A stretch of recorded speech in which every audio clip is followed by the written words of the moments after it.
आपका स्वागत है हमारे चैनल में। आइए जानते हैं बिहार के शिक्षकों के लिए क्या खबर आ रही है।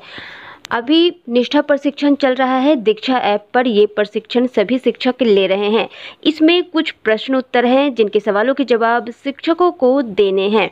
तो उन सभी के उत्तर आपको यहाँ पर बताए जा रहे हैं। मॉड्यूल 1, मॉड्यूल 2, मॉड्यूल 3, इन सभी मॉड्यूल्स के उत्तर आपको बताए जाएंगे। आपको यही उत्तर उन मॉड्यूल्स में देने हैं। सभी प्रश्नों के सही उत्तर आपको इसी तरह से देने हैं। तो यहाँ पर चलिए शुरू करते हैं। सबसे पहले मॉड्यूल 1 के प्रश्न उत्तर। तो हमारा पहला प्रश्न है बिहार पाठचर्या और समावेशी शिक्षा से है। पहला मॉड्यूल आपका यही है। तो इसका पहला प्रश्न है NEP 2020 स्कूली शिक्षा के मौजूदा 10+2 डिजाइन किसमें बदलने का प्रस्ताव देता है।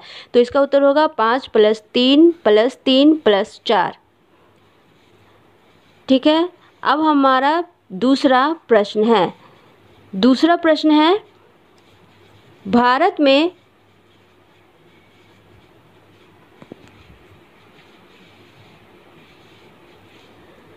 शिक्षा पर पहली और दूसरी राष्ट्रीय नीति को किन वर्षों में तैयार किया गया था। तो इसका उत्तर होगा 1968 और 1986।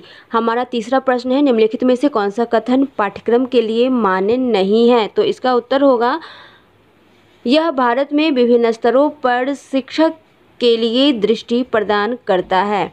तो यहाँ पर आप देख रहे हैं इसका उत्तर। इसी तरह से आप टिक कर लीजिएगा। सही का निशान वहाँ पर लगाना होता है, दबाना होता है, क्लिक करना होता है, छूना होता है। सही उत्तर को छूइएगा तो वो स्क्रीन ब्लू हो जाएगा। तो समझ लीजिएगा कि आप का उस पर टिक लग गया है।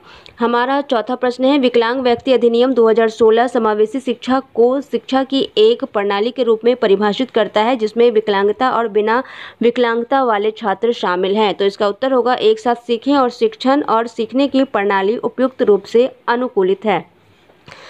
अब आते हैं अगले प्रश्न की ओर। हमारा अगला प्रश्न है इन सभी को छोड़कर UDL सिद्धांत है। तो इसका उत्तर होगा व्यवहार प्रबंधन के कई साधन हैं। कई साधन, व्यवहार प्रबंधन के कई साधन। हमारा अगला प्रश्न है समान विकलांगता वाले 2 बच्चे। तो इसका उत्तर होगा हमेशा कक्षा में शिक्षक द्वारा समान हस्तक्षेप की आवश्यकता होगी। हमारा अगला प्रश्न है राम दृष्टिबाधित छात्र है। निम्नलिखित में से कौन सा उनके लिए अभिविन्यास और गतिशीलता प्रशिक्षण के लिए सबसे उपयोगी होता है। तो इसका उत्तर होगा स्कूल भवन के स्पर्श नक्शे। हमारा अगला प्रश्न है निम्न में से राष्ट्रीय पाठचर्या की रूपरेखा के लिए कौन सा वाक्य सही है। तो इसका उत्तर होगा सभी। अगला प्रश्न है समावेशी शिक्षा को बढ़ावा देने के लिए निम्नलिखित में से कौन सा महत्वपूर्ण नहीं है। तो इसका उत्तर होगा शिक्षक की सामाजिक और आर्थिक स्थिति।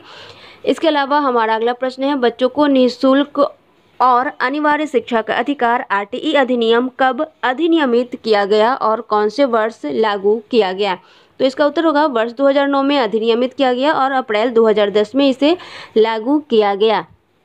तो ये हो गया आपका कंप्लीट मॉड्यूल 1 का प्रश्न और उत्तर। आपसे 10 प्रश्न पूछे जाएंगे। आपको उसे छू करके सही करना है। टच स्क्रीन होना चाहिए तभी आप छूइएगा। तो मोबाइल सही रखिएगा और उसे छूइएगा स्क्रीन को तो वो ब्लू हो जाएगा आंसर। तो आपको यही सब आंसर को टच करना है और सारे जवाब इसी तरह से देने हैं। आपको बता दें कि जितने भी सवाल हैं यही सवाल रहेंगे मॉड्यूल 1, मॉड्यूल 2 और मॉड्यूल 3 में। बस आपको सही आंसर देना है और आपसे घुमा फिरा के पूछे जाएंगे। जैसे यहाँ पर 1 नंबर पर है तो आपको 2 या 3 नंबर पर मिलेंगे। बस यही अंतर होगा लेकिन सवाल यही होगा और आंसर यही रहेंगे। दोनों का आप मिला लीजिएगा, सवाल और आंसर दोनों को, तभी आप सही निशान दीजिएगा। हमारा अगला प्रश्न है दूसरे मॉड्यूल से है। जो दूसरा मॉड्यूल है वो है विद्यालय में स्वास्थ्य और कल्याण। तो हमारा पहला प्रश्न है दूसरे मॉड्यूल से मुख्यतः घरेलू हिंसा कहाँ होती है। तो इसका उत्तर होगा ऊपर के दोनों। दूसरा प्रश्न है इस आसन को पहचाने। तो यहाँ पर इसका उत्तर है भुजंग आसन। अगला प्रश्न है सभी भावनाएं। तो इसका उत्तर होगा व्यक्त की जानी चाहिए। हमारा अगला प्रश्न है किस आसन में बाहें ऊपर की ओर खींची होती है। तो इसका उत्तर होगा हस्तोत्तानासन। हमारा अगला प्रश्न है संतुलित आहार से क्या तात्पर्य है। तो इसका उत्तर होगा उचित अनुपात में प्रोटीन, कार्बोहाइड्रेट, वसा, विटामिन का समावेश। हमारा अगला प्रश्न है स्कूल सुरक्षा और स्वच्छता में क्या नहीं आता है? तो इसका उत्तर होगा इनमें से कोई नहीं। हमारा अगला प्रश्न है शारीरिक स्वास्थ्य में क्या नहीं आता है? तो इसका उत्तर होगा टीवी पर व्यायाम देखना। अब अगला प्रश्न है निम्नलिखित में से कौन सा कथन सत्य है? तो इसका उत्तर होगा हमारे शरीर में परिवर्तन प्राकृतिक, सामान्य और स्वस्थ होते हैं। हमारा अगला प्रश्न है शारीरिक शिक्षा में किन का समेकन किया जा सकता है? तो इसका उत्तर होगा सभी। हमारा अगला प्रश्न है इंटरनेट, गैजेट्स और मीडिया के सुरक्षा उपयोग में क्या क्या शामिल है? तो इसका उत्तर होगा सोशल मीडिया पर व्यक्तिगत विवरण साझा नहीं करना। तो ये हो गया आपका दूसरे मॉड्यूल का उत्तर।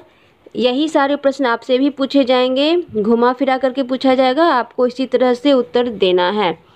जैसा कि आपको बताया गया है वही सब उत्तर आपको लिखना है। अब हमारा तीसरा मॉड्यूल ये है स्वास्थ्य विद्यालयी परिवेश निर्मित करने के लिए व्यक्तिगत सामाजिक योग्यता विकसित करना। इसमें हमारा पहला प्रश्न है तदानुभूति है, जिसका उत्तर होगा किसी और की तरह महसूस करना और सोचना। हमारा दूसरा प्रश्न है छात्रों के लिए शिक्षकों को कक्षा के वातावरण में सकारात्मकता को बढ़ावा देने की आवश्यकता है ताकि छात्र अनुभव कर सके। इसका उत्तर होगा सुरक्षित और स्वीकृत। हमारा अगला प्रश्न है निम्नलिखित में से कौन सा संवेदनशील शिक्षक की विशेषताएं हैं? तो इसका उत्तर होगा छात्रों की आवश्यकताओं और समस्याओं के अनुरूप होना। अगला प्रश्न है स्कूल या कक्षाओं में स्वस्थ वातावरण को बढ़ावा देने के लिए शिक्षकों के गुण और कौशल इस प्रकार हैं। तो इसका उत्तर होगा संवेदनशीलता और देखभाल। हमारा अगला प्रश्न है एक शिक्षक संवेदनशीलता के गुण को चित्रित या दर्शा सकता है। तो इसका उत्तर होगा दूसरों की भावनाओं और विचारों से अवगत होकर। हमारा अगला प्रश्न है शिक्षक छात्रों को वास्तविक चिंता और रुचि के संप्रेषण कर सकते हैं। तो इसका उत्तर होगा आंख से संपर्क करके। हमारा अगला प्रश्न है इनमें से कौन एक प्रभावी सहायक की विशेषता नहीं है? तो इसका उत्तर होगा व्यक्ति के लिए समस्याओं का समाधान करना। हमारा अगला प्रश्न है किसी अन्य व्यक्ति के दृष्टिकोण से स्थितियों को देखने में सक्षम होने की योग्यता या दक्षता का निम्न रूप में जाना जाता है। योग्यता या दक्षता को निम्न रूप में जाना जाता है। तो इसका उत्तर होगा दृष्टिकोण जानना। हमारा अगला प्रश्न है बच्चों के समूह के बीच द्वंद्व के मामले में आप एक शिक्षक के रूप में कौन सी युक्ति का उपयोग करेंगे? तो इसका उत्तर होगा बच्चों के बीच संवाद करने में सहज बनाएंगे।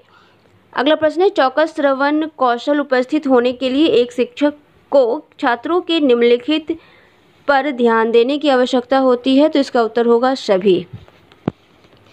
तो इस तरह से आप यहाँ पर सारे प्रश्नों के उत्तर दे देंगे। ये आपके सारे प्रश्नों के उत्तर हैं, आप देख रहे हैं। यही प्रश्न आपसे पूछे जाएंगे।